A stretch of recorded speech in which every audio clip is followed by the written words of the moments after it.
Good morning. I am Dr. Sarita, Professor and HOD of Anatomy. Today we will be discussing the gross features of testis and epididymis. Testis and epididymis present in the scrotal sac. Coming to the development of testis, epididymis and vas deferens, testis develops from two sources. One, medulla of the gonadal ridge, which is derived from the intermediate mesoderm. Two, the primitive sex cells or the primordial germ cells. These are derived from the dorsal wall of the endoderm of the hindgut. Head of epididymis consists of efferent ductules of testis and it is derived from persistent mesonephric tubules. Body and tail of epididymis together form a single canal highly convoluted known as canal of epididymis.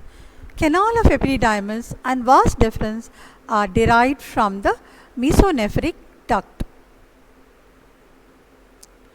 Testis is present in the scrotal sac which maintains the temperature 2 to 3 degrees less than the abdomen. This favors the production of spermatozoa and testis secretes the hormone that is the testosterone. Testis and epididymis are the paired structures located in the scrotum.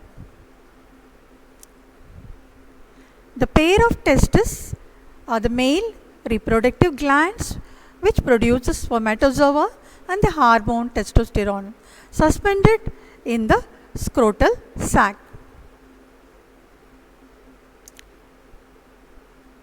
Each testis is in oblique direction so that the upper end tilts forwards and laterally. Left testis is usually lies 1 centimeter lower than the right testis. Both the testis in the scrotal sac is suspended by the spermatic cord.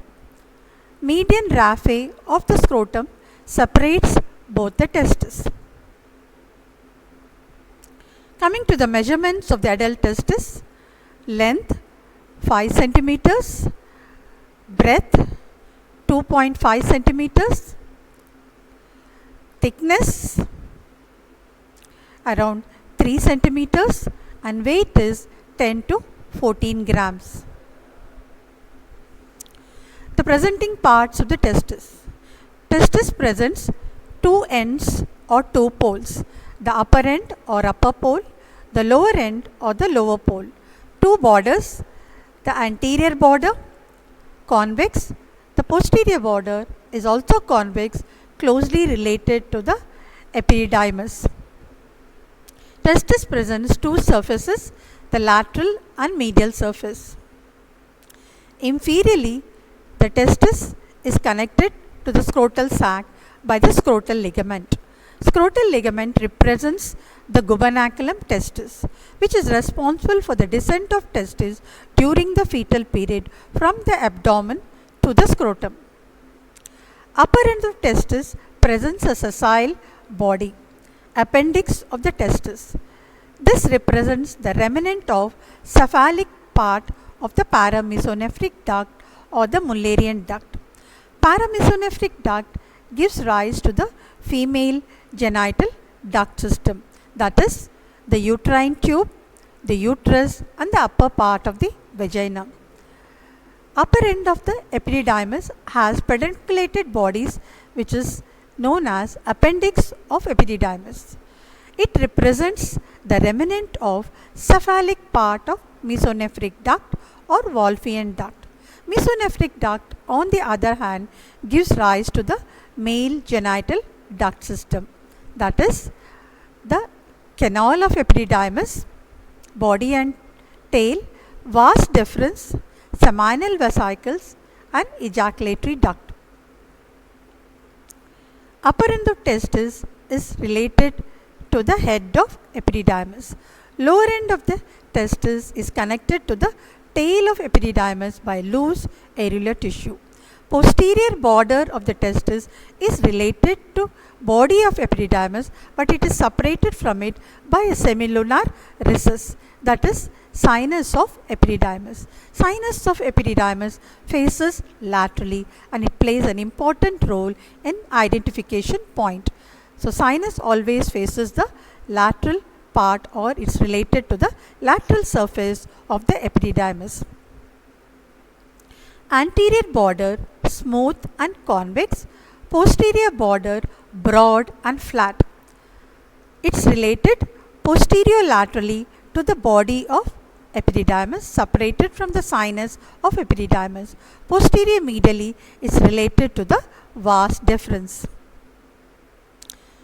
Medial surface of the testis is smooth and convex with no sinus of epididymis. On the other hand, the lateral surface is smooth and convex. Posteriorly, it presents a recess semilunar, and that is the sinus of epididymis, which separates the lateral surface from the body of epididymis. Testis is attached at the upper border by the spermatic cord. Spermatic cord has coverings which is similar to the coverings of the spermatic cord in the inguinal ring. The coverings are from superficial to deep is the skin, the Scarpa's fascia, external spermatic fascia, cremastic muscle and fascia, and internal spermatic fascia. Scarpa's fascia is the superficial fascia of anterior abdominal wall. External spermatic fascia is an extension of external obliquus muscle. Cremastic muscle and fascia are derived from the internal oblique and transverse abdominis muscle.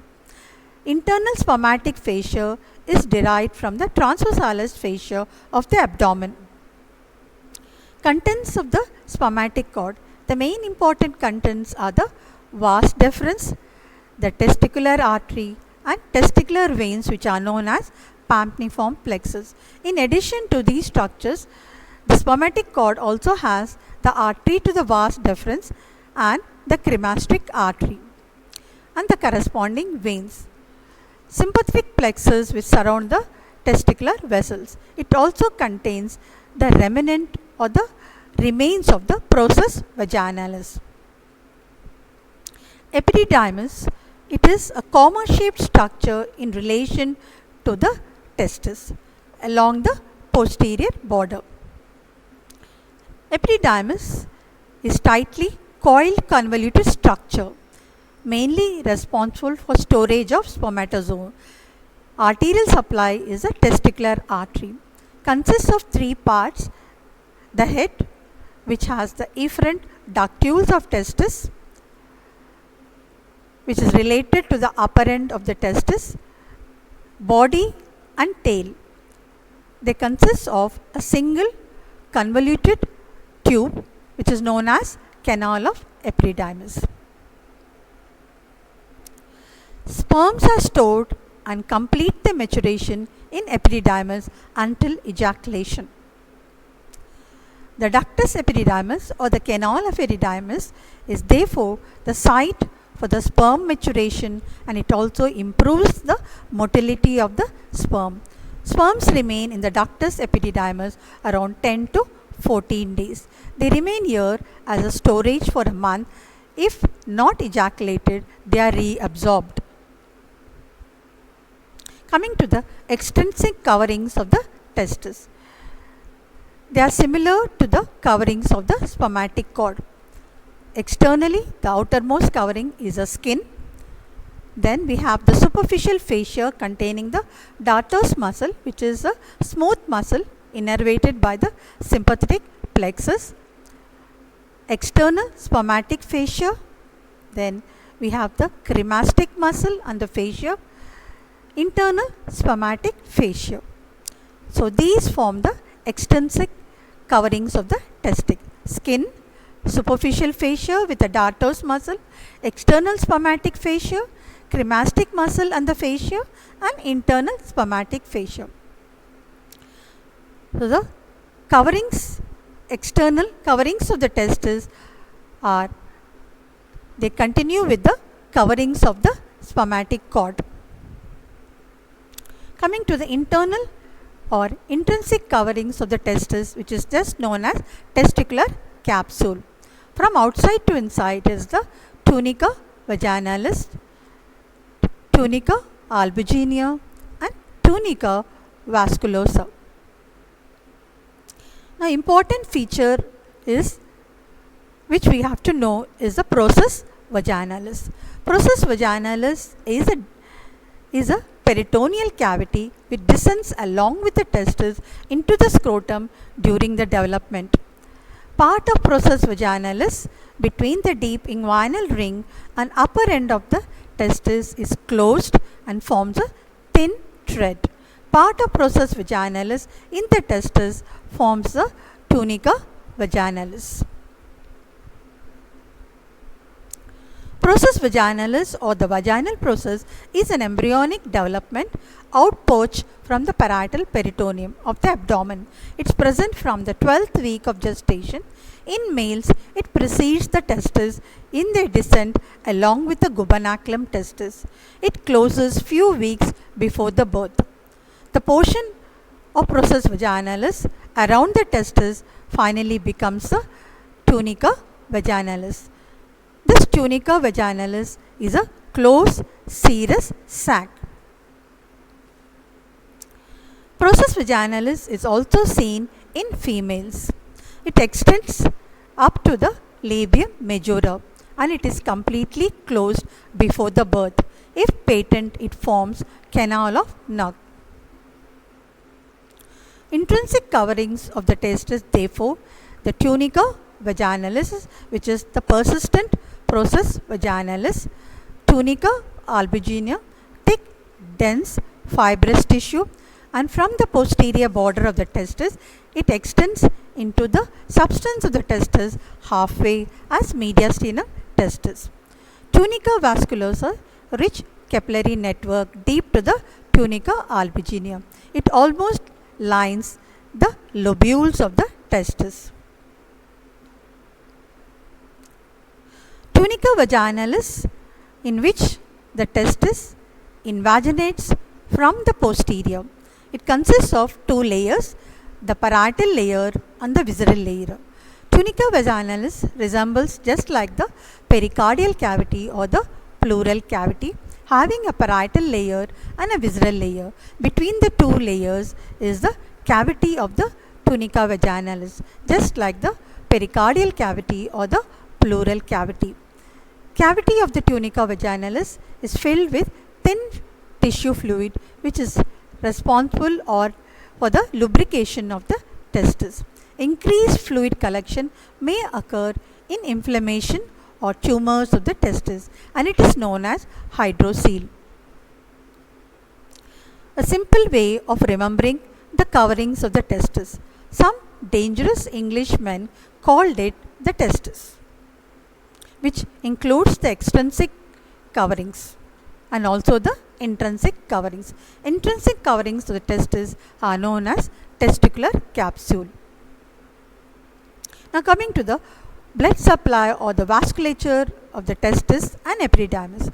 Testis is supplied by the testicular artery, drained by the pamptiform plexus or the testicular veins. In addition to this, the testis is supplied by the artery of ductus deferens and drained by veins of ductus deferens. It is also supplied by the cremasteric artery and drained by the cremasteric vein. So therefore, the blood supply of testis and epididymis, that is the testicular artery, is a branch of abdominal aorta which arises from the aorta at the level of L2. These are the lateral branches of the dorsal aorta developmentally. Testicular veins emerge from the testis and epididymis, form a venous network, and that is the pampniform plexus. Finally, they reduce into a single vein, the testicular vein, as they run along the posterior abdominal wall. To start with, the pampniform plexus is around 12 to 20 veins. Now, at the level of superficial inguinal ring, these veins fuse to form 8 testicular veins. At the level of deep inguinal ring, they unite to form 4 testicular veins. As they emerge out from the deep inguinal ring, 2 testicular veins are formed, and these 2 testicular veins fuse and form a single testicular vein as they run along the posterior abdominal wall. Testicular veins represent the subcardinal veins developmentally. Testicular artery arising from the abdominal aorta at the level of L2. The vas deferens artery or differential artery arises from the superior vesical artery. Cremasteric artery arises from the inferior epigastric artery. Pampniform plexus finally form single testicular vein which run along the posterior abdominal wall. The right testicular vein drains directly into the inferior vena cava at an acute angle. The left testicular vein drains into the left renal vein at right angles. Testis blood supply is responsible for the countercurrent heat exchange. The heat exchange from the testicular artery is transferred or absorbed by the pampniform venous plexus. This is responsible for the maintaining the scrotal temperature lower than the abdomen by 3 to 4 degrees that favors the spermatogenesis. Coming to the lymphatic drainage of the testis. The lymphatic drainage extends along the testicular vessels. Testis drains into the lateral aortic group of lymph nodes, pre and para-aortic group of lymph nodes which are present at the level of L2 and L3.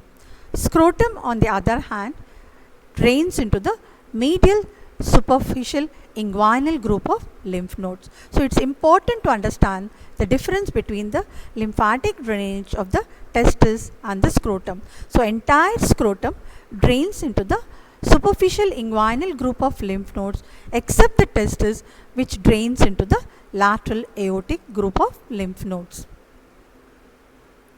Coming to the nerve supply of the testis, the nerve supply is the testicular plexus which is derived from the renal plexus which run along with the testicular vessels. Sensory nerve supply is from the segments of T10 and T11. Sympathetic nerve supply is also from T10 and T11. Sympathetic is vasomotor to the blood vessels. Parasympathetic plexus also runs with the testicular plexus and it is supposed to be derived from the vagus. Function of the vagus is unknown or uncertain in the testis, but however, blow to the testis can lead to sudden shock and a death of the individual. Coming to the applied aspect of the testis, the varicocele. Varicocele is engorgement of the pampniform plexus, most common on the left side because the left vein is longer and drains at right angles into the left renal vein. Varicose veins they feel like a bag of worms. Torsion of the testis. It's a clinical condition in which testis undergoes rotation 90 to 360 degrees around the vertical axis of the spermatic cone. It is most commonly seen in young men and children. It is associated with severe pain and swelling. Compression of the testicular veins occurs which leads to the necrosis of the testis, and finally it leads to the loss of testis in 80%. Twisting of the spermatic cord. The various other applied aspect of the testis is 1. The cryptorchidism, undescended testis, and the testis is present in the abdomen. So usually it is a single testis. When it is bilateral and descended testis, the individual is for all practical purpose is a sterile individual. Hydrocele is the fluid in the tunica vaginalis. It may be due to the inflammation of the testis or tumors related to the testis or the injury to the testis. Varicocele is related to the engorgement of the pampiniform plexus. Orchitis is the inflammation of the testis. It can be due to the bacterial inflammation or the viral infection. Viral inflammation is quite common along with the mumps, which involve the parotids or the salivary glands, the pancreas and the testis. The other important feature, which is a developmental anomaly, is bell clasper deformity of epididymis and the test. Failure of normal anchoring of the gubernaculum testis to the scrotal sac. In such cases, the test is free to swing and rotate within the tunica vaginalis of the scrotum, much like the clasper inside the bell. Thank you.